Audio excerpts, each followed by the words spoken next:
Selamat malam kepada semua para pendengar. Oke, malam ini kami dari EY Bintulu akan membuat satu aktiviti yaitu Youth Week of Prayer. Sebelum pelajaran ini bermula, kita akan nyanyi satu lagu dulu. Kita akan dengar satu lagu. Lagu yang bertajuk Mighty to Save. Din.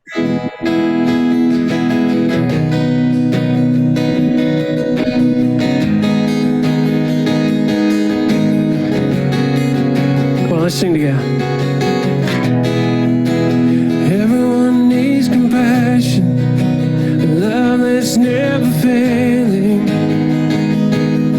Let mercy fall on me. Everyone needs forgiveness, the kindness of a Savior. Hope of nations.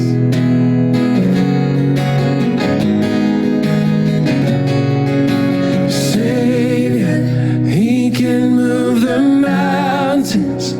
My God is mighty to save. He is mighty to save forever. Author of salvation. He rose and conquered the grave. Jesus conquered the grave.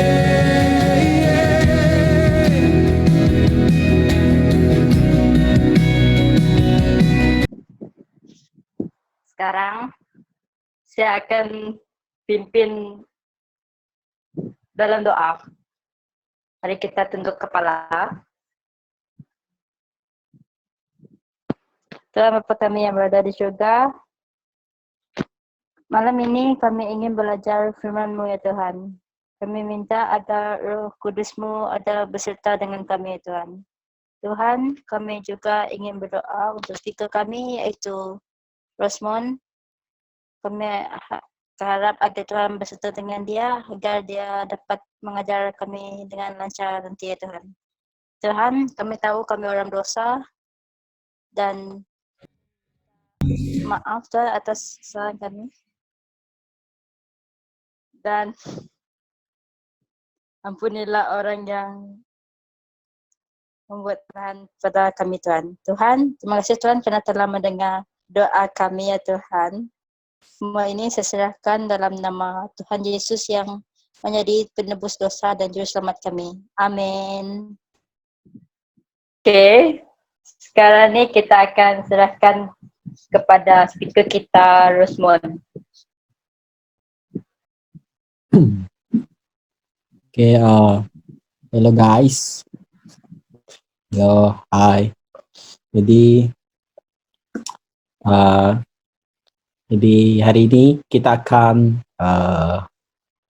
belajar. Saya akan memberi pelajaran untuk Youth Week of Prayer untuk hari yang pertama. Jadi untuk hari yang pertama ni tajuk dia adalah forgiveness. Jadi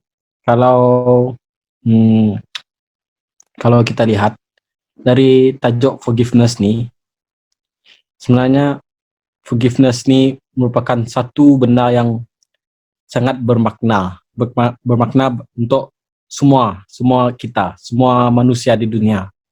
Sebab forgiveness ni dia dapat menjalinkan hubungan yang sudah putus. Dia dapat menjadikan satu, mengembalikan balik hubungan tersebut. Dan dia juga dapat menjalinkan kembali hubungan manusia dengan Tuhan. Forgiveness tersebut. Dia satu benda yang sangat penting dalam kehidupan kita, forgiveness itu. Jadi, kalau kita lihat dalam Alkitab, forgiveness tersebut, dia Tuhan tadi dia sangat terkenal dengan forgiveness.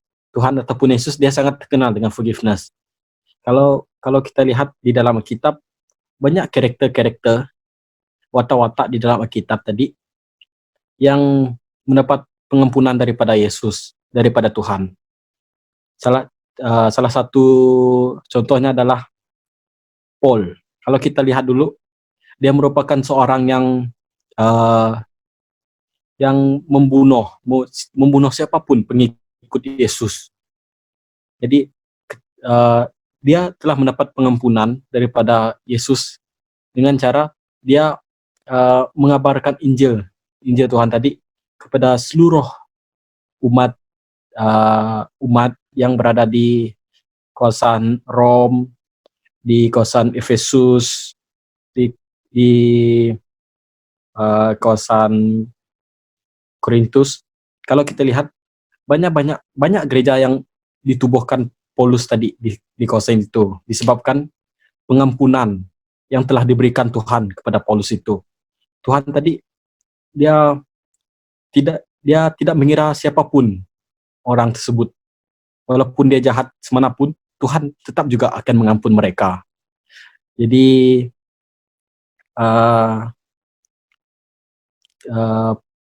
kalau seperti kita, kalau pengampunan itu dia kalau bagi Tuhan dia sangat bermakna pengampunan tersebut. Tetapi kalau bagi manusia sekarang, pengampunan itu telah menjadi salah arti. Kalau sekarang pengampunan tadi dia telah disalahgunakan cara pengampunan tadi. Salah satu contohnya macam kamu forgive itu tadi. Kalau kamu nak minta maaf, contoh kamu nak minta maaf lah. Macam kamu dekat sekolah. Macam kamu tak buat kerja, lepas tu cikgu marah kamu. Kamu minta maaf, kamu cakap kamu tak nak buat lagi. Tapi pasti kamu akan buat lagi benda tu kan. Macam kamu tak buat kerja cikgu lah, kamu tidur dekat kelas kah, kamu makan kah, ataupun kamu menipu ibu bapa kamu, lepas tu kamu minta maaf, lepas tu kamu cakap kamu tak buat lagi. Tapi confirm kamu akan buat benda tu lagi, sebab itu adalah sifat manusia, disebabkan perkara yang telah berlaku ketika masa Adam. Jadi kalau kita lihat, Tuhan boleh saja memaafkan kita. Jadi mari kita lihat ke Kejadian. Kita lihat ke Kejadian 3 ayat 6 hingga 8. Oke. Jadi di sini dia adalah dosa pertama yang dilakukan oleh umat manusia. Di sini tadi itu adalah peraturan yang dilanggar oleh Adam, yang telah dilanggar oleh Adam dan Hawa tadi di kebun Eden. Kejadian itu berlaku ya masa tu Eve macam dia tengah jalan-jalan di kebun Eden tadi. Dia kalau kita lihat di ayat yang ke-6, di situ dia ada mengatakan bahwa perempuan tadi yaitu Hawa, semasa itu dia nampak pokok yang sangat cantik dan buahnya enak dimakan. Jadi kalau sekarang kalau kita lihat, kalau kita pergi mana-mana lah, kalau kita lihat macam satu pokok dia cantik, lepas tu buah dia banyak, mesti kita macam wow, mesti kita fikir yang buah tu mesti akan macam rasa dia sedap. Macam contohlah, kalau buah mangga, kalau kita lihat pokok buah mangga tadi, pokoknya cantik, dia lepas tu dia penuh dengan banyak buah mangga tadi. Mesti kita telio tengok buah tu kan, tengok buah mangga tadi kan boy. Ya, jadi itu juga perasaan Hawa ketika itu. Oke. Lepas tu kita terus lagi ke bawah. Di situ dia ada mengatakan bahwa dia berfikir betapa baiknya jika dia menjadi bijaksana. Jadi pokok itu tadi kalau dimakan, Tuhan mengatakan dia akan mendapat kebijaksanaan, dia akan mengetahui benar yang baik dan benar yang jahat. Itu adalah pokok yang dilarang untuk dimakan oleh Adam dan Hawa ketika itu. Sebab jika mereka makan buah daripada pokok itu, mereka akan mengetahui benar yang baik dan benar yang jahat. Jadi lepas tu sebab sebab ketika itu dia melihat pokok tu sungguh cantik, buah dia sungguh enak kalau dimakan. Itu yang dia fikirkan. Jadi dia lepas tu ketika itu ada seekor ular, dia macam menghasut dia untuk memakan buah tersebut. Jadi kalau kita meneruskan lagi ke di ayat 6 itu, sebab dia hati dia terlalu ingin untuk memakan buah tersebut, dia pun memetik buah tersebut tadi, lalu dia memakannya. Jadi selepas dia makan buah tu, dia macam tidak ada apa-apa. Sebab sebelum itu Tuhan ada mengatakan kepada mereka bahwa jika engkau memakan buah tersebut, engkau akan mati. Jadi ular tu menghasut dia, kata jika mereka makan buah tersebut, dia tidak akan mati. Hawa tersebut tidak akan mati jika memakan buah itu. Itu adalah kata-kata daripada ular tersebut. Tetapi kata-kata daripada Tuhan mengatakan bahwa jika mereka memakan buah tersebut, mereka akan mati.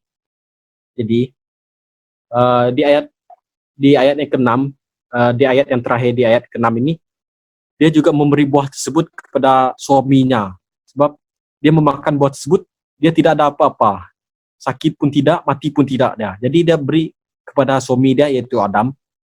Sebab sebenarnya Adam boleh saja menolak istrinya tadi, menolak buah tersebut untuk tidak memakan buah tersebut daripada istrinya. Tetapi dia menerima sebab dia sungguh menyayangi istrinya tadi. Kalau lepas tu, suaminya pun memakan buah tersebut. Di ayat yang ke-7, kita lihat, sebaik saja mereka makan buah itu, pikiran mereka terbuka dan mereka sedar bahwa mereka bertelanjang. Oleh itu, mereka merangkaikan daun ara, lalu menutupi tubuh mereka dengan rangkaian daun itu.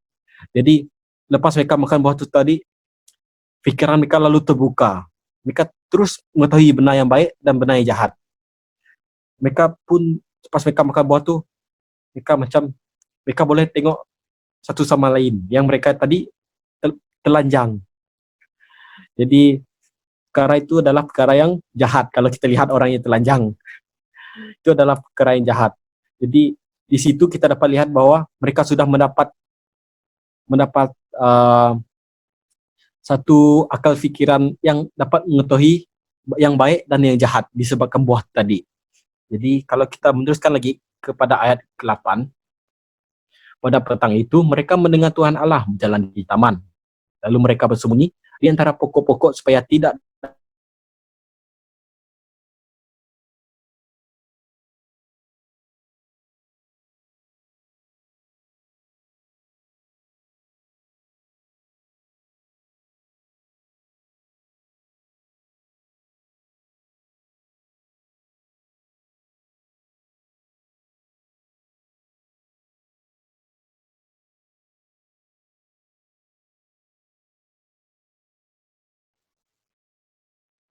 kalau kita lihat tadi kita sebagai ketua keluarga kita patut memberi contoh kepada semua macam kepada anak, kepada isteri kita. Sebab kita adalah ketua kepada keluarga. Tapi di sini Adam merupakan ketua keluarga tadi, dia tidak mengaku kesalahannya di situ. Padahal Tuhan tadi yaitu Maha Pengampun, boleh saja mengampunkan dosa mereka dua. Dosa Adam dan dosa Hawa. Jika mereka mengaku kesalahan yang mereka telah lakukan di kebun Eden tadi. Tetapi di ayat seterusnya, di ayat selepas ayat 8 tadi, kita dapat lihat yang Adam tadi dia tidak mengaku salah. Malahan dia menyerahkan kepada Hawa yang mengatakan bahwa Hawa tersebut yang menyuruhnya memakan buah tersebut. Jadi kita dapat lihat bahwa di situ dia tidak ingin mengaku kesalahan tersebut. Adam tadi tidak mengaku kesalahannya. Jadi di situ kita dapat lihat bahwa Tuhan tadi tidak dapat mengampunkan dosanya Sebab Adam tidak mahu mengaku kesalahannya yang telah dilakukan oleh Adam. Lepas tu kalau kita lihat kepada Hawa pula, dia juga tidak mengaku, padahal dia tadi yang mula-mula memakan buah tersebut, lepas tu dia memberi. Jadi di situ dia telah melakukan dua kesalahan. Kalau kita lihat, kesalahan pertama adalah dia memakan buah yang terlarang. Lepas tu dia menghasut pula suami dia, menyuruh untuk makan buah terlarang itu. Dia telah melakukan dua kesalahan. Tetapi kalau dia mengaku juga, dia akan mendapat pengampunan daripada Tuhan. Tetapi dia tidak mengaku kesalahan dia tersebut.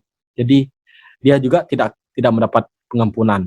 Lepas tu Hawa tadi dia pun menyerahkan kesalahan tersebut kepada ular yang telah menghasutnya. Jadi ular itu pun disumpah oleh Tuhan untuk tiara kaki. Jadi itu adalah cerita yang seterusnya. Selepas kejadian di ayat yang ke-6 hingga ke-8 tadi. Jadi kalau kita lihat, kalau benar yang kita boleh pelajari daripada cerita ini tadi, cerita Adam dan Hawa, cerita yang mereka memakan buah tersebut, sebenarnya tak kira pun sebesar manapun kesalahan kita semua, maupun kamu telah mencuri kah, telah membunuh, ataupun melakukan kesalahan yang berat di mata manusia, kalau kita mengaku dosa tersebut kepada Tuhan dengan sepenuh hati, kita ingin rasa macam bertobat, kita ingin mengaku kesalahan tersebut, Tuhan pasti akan mengampunkan dosa kita. Jadi itu saja cerita yang berkaitan dengan pengampunan. Jadi sekian saja. Kembali kepada MC. Okey. Bagus betul. Pelajaran yang dibawa oleh Rosmond ni. Okay, macam yang Rosmond cakap, kalau kita ada buat salah, kita perlu jujur, kita mengaku kepada Tuhan, kita mau minta pengampunan daripada Dia. Jujur sajalah, Dia kan Maha Pengampun. Okay. Okay. Sekarang kita minta Mon untuk berdoa. Ya, tutup.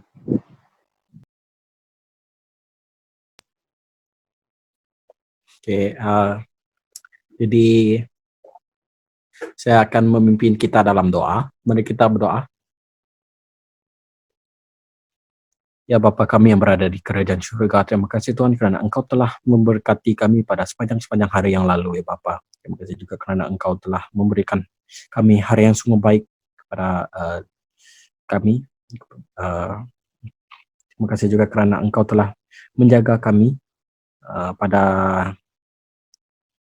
ketika ini, yaitu di mana dunia sekarang dan sedang mengalami penyakit wabak yang sangat berbahaya, dan ramai manusia di sini terkesan akibat wabak tersebut.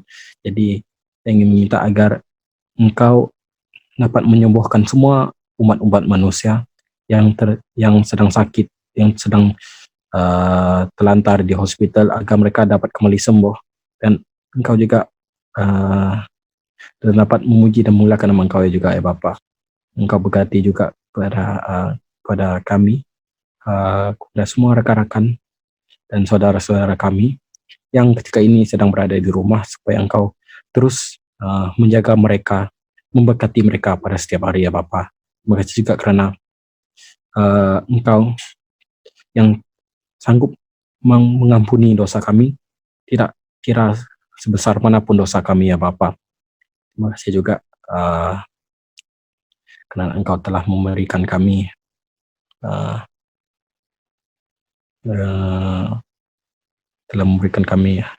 hari yang sungguh baik pada hari ini ya Bapa.